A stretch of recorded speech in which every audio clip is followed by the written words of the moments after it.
La louange est à Allah, le Seigneur des mondes, celui qui existe sans début, sans fin et sans endroit, celui qui ne ressemble à aucune de ses créatures, celui qui est le plus haut en grade et en degré, il n'est de Dieu que lui, Mohammed et son messager.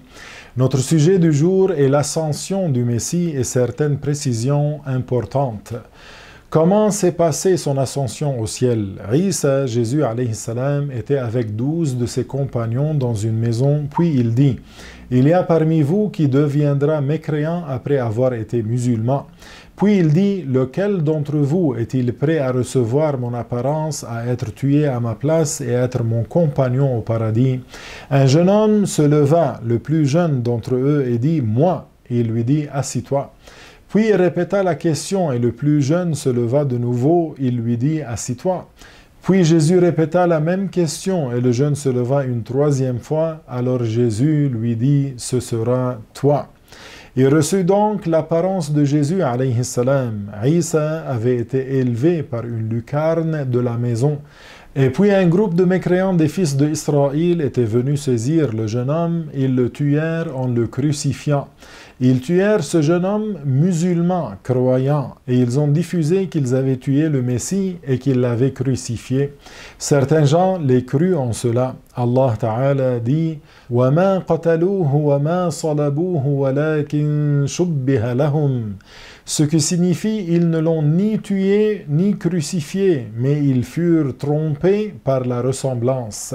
Et sachez que parmi les signes annonciateurs de la fin du monde, il y a que Jésus alayhi salam redescendra des cieux sur terre. En vérité, notre maître Jésus alayhi salam ne fut ni tué ni crucifié, et il est toujours vivant dans le ciel. Il vit au deuxième ciel, là où notre maître Muhammad sallallahu alayhi wa sallam l'a rencontré lors de son ascension dans la nuit de Al-Mi'raj.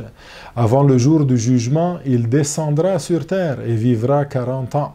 L'islam s'étendra sur la terre après sa descente. Il gouvernera selon la loi Sharia du Coran, la loi de notre maître Muhammad sallallahu alayhi wa sallam. Jésus alayhi salam accomplira le pèlerinage ou la Umrah et se rendra à la tombe du dernier prophète à Al-Madinah. Il lui passera le salam et notre maître Muhammad répondra à son salam. Il gouvernera la terre pendant 40 ans, se mariera, puis mourra et sera enterré dans la pièce où est enterré le dernier messager, à côté de sa tombe, et celle de ses deux compagnons, radiyallahu anhum. Pour finir, on demande à Dieu qu'il fasse que ces deux grands messagers, Muhammad et Jésus, soient encore plus honorés et magnifiés, et qu'il accepte de notre part et de la vôtre nos actes de bien, et qu'il nous fasse mourir en ayant une foi complète. Walhamdulillahi Rabbil Alamin.